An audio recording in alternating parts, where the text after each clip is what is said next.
नमस्कार मित्रों, आज के मेरे इस वीडियो क्लिप का टाइटल है जो बोले सो निहाल, सत श्री अकाल। मित्रों, पूज्य गुरु गोविंद सिंह जी ने हमें श्री भगवत गीता जी के 700 श्लोकों का जो निचोड़ है वो इस कुछ शब्दों में जो बोले सो निहाल, सत श्री अकाल, इन शब्दों में दिया।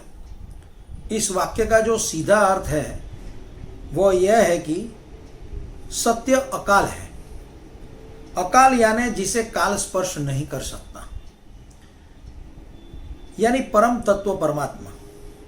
परमात्मा की व्याख्या सत्य है और इस सत्य के आचरण और कथन को करने वाला निहाल यानी न्याल हो जाता है। इस वाक्य के उच्चारण के साथ किसान नेताओं ने जो भी आचरण व्यवहार किया है वह हम कुछ दिनों से देख रहे हैं। गत दिनांक 26 जनवरी को 2021 की 26 जनवरी को हमने सबने टेलीविजन पर यह पवित्र कथन के उच्चारण के साथ किए गए दुष्कृत्यों को देखा। भारत के सर्वोच्च ध्वजारोहण स्थान पर अपने अपने किसान संगठनों का झंडा फहराया गया। इस राष्ट्रीय स्मारक का किसान नेताओं द्वारा अपमान किया गया। दुखद बात यह है कि इस अपमान को करते समय उस पवित्र कथन का उच्चार किया गया। इस घटना से मात्र राष्ट्र का ही नहीं परंतु पूज्य गुरु गोविंद सिंह जी का भी अपमान हुआ है। जिन थोड़े से शब्दों में इतनी गहन संदेश विहित हुआ है, उस कथन को इस प्रकार के निम्न कृत्य के लिए उपयोग में लाना ये बिल्कुल अनुचित है। ये इन शब्दों का अपमान है। किसानों ने लोकतंत्र में अपनी बात सरकार तक जरूर उठानी चाहिए, किंतु सरकार, संसद, सुप्रीम कोर्ट, इनके द्वारा दिए गए सुझाव और उनकी बात सुननी भी चाहिए। लोकतांत्रिक पद्धति से पूरे 5 वर्ष के लिए केंद्र की सरकार को भारत की प्रजा ने चुना है। इस 5 साल के कार्यकाल को पूर्ण होने के बाद मूल्यांकन करके प्रजा अपने मताधिकार का उपयोग करके नई सरकार चुनती है, किंतु देश के कुछ अराजक तत्व इस प्रथा को स्वीकारते नहीं। उन्हें सिर्फ सरकार का नाक काटकर अपना शगुन करना है। हद तो तब हो गई जब विदेश के पॉप सिंगर रिहाना अश्लील चलचित्रों की अभिनेत्री मिया खलीफा के पास से किसान आंदोलन का समर्थन करवाना पड़ा।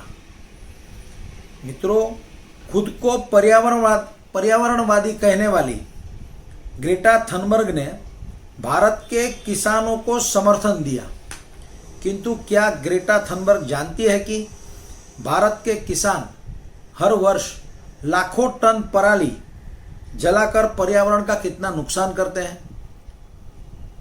अब इस नुकसान को रोकने के लिए सरकार जब कानून बनाती है तो इस कानून के विरोध में किसान आंदोलन और धरने पर बैठे हैं। भारत के किसान आंदोलन के नेता इतने दुर्बल हैं कि एक अश्लील चलचित्र की अभिनेत्री के पास से अपने विचारों को कहलवाना पड़े। एक पॉप सिंगर जिसने अपने जीवन में कभी भी भारत की धरती के विषय में कोई जानकारी प्राप्त नहीं की है, कभी भारत वे आई भी नहीं है, वे भारत के किसान के विषय में बोले, ये कितना उचित है? क्या इस देश को किसान नेता इतने दुर्बल हो चुके हैं? इस देश के किसानों ने सोचना चाहिए, क्या इस प्रकार के दुर्बल, मूल्यहीन नेताओं को अपना नेतृत्व सौंपना होगा?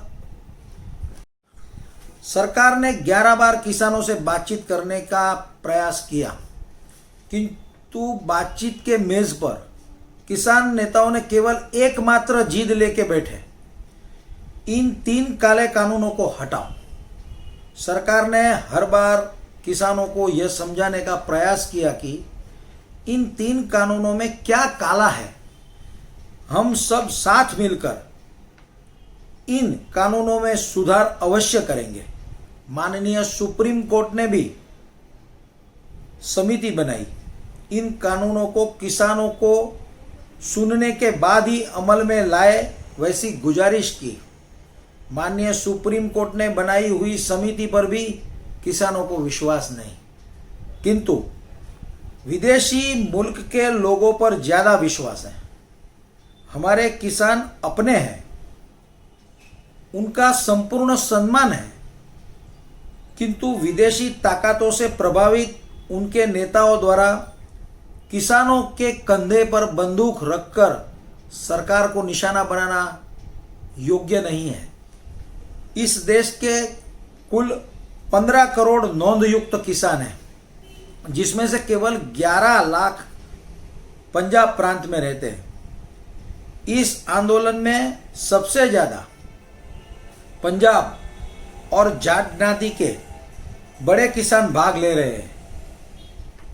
इस प्रकार आंदोलन चलाने वाले किसान कुल किसानों की संख्या के केवल 1% है।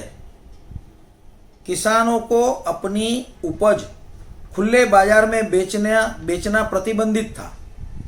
वह केवल मार्केटिंग यार्ड यानी एपीएमसी के तहत ही अपना माल बेच सकते थे। इन 3 कानूनों के द्वारा किसानों को यह छूट मिलती है कि अब वे अपना उत्पाद कहीं पर भी किसी भी दाम में किसी भी बिचौलिए के बगैर बेच सकते हैं, जिससे देश के 85% यानी कि 85% किसानों जो केवल 2 हेक्टेयर से भी छोटे खेत रखते हैं, वैसे किसानों को इससे सबसे ज़्यादा फायदा पहुंच रहा है। बड़े किसानों के लिए जूनी मार्केटिंग यार्ड की व्यवस्था सरकार ने चालू ही रखी है। ये जो नई व्यवस्था, नए कानून है, वो अल्टरनेटिव है। जूनी व्यवस्था को सरकार ने बंद नहीं किया है, किंतु बड़े किसानों और बिचौलियों के द्वारा छोटे किसानों का होता हुआ शोषण अब इस नए कानूनों की मदद से बंद हो चुका है। जब तक कॉन्ट्रैक्ट फार्मिंग का प्रश्न है, तो कॉन्ट्रैक्ट फार्मिंग फर्जियात नहीं है, ये एक ऑल्टरनेट व्यवस्था है। सरकार और प्रधानमंत्री ने पत्रकार परिषद से लेकर संसद तक कई प्लेटफॉर्म पर यह बात स्पष्ट की है कि ये कानून पूरी तरह अल्टरनेट व्यवस्था है और जो एमएसपी है, न्यूनतम समर्थन मूल्य, वो हमेशा कायम रहेगा। इसके बावजूद भी किसान नेताओं ने अराजकता और गुंडागिरी के दम पर दिल्ली और उसके आसपास के क्षेत्र को बंधक बनाकर रखा है। अब देश की जनता को ये सोचने का समय आ गया है कि भारत में अराजकता फैलने देनी है या इस देश को लोकतंत्र से चलाना है। इस राष्ट्र में स्वतंत्रता के नाम पर स्वच्छंदता नहीं चल सकती। संसद, सुप्रीम कोर्ट और सरकार का सम्मान, यही भारत देश का सम्मान है।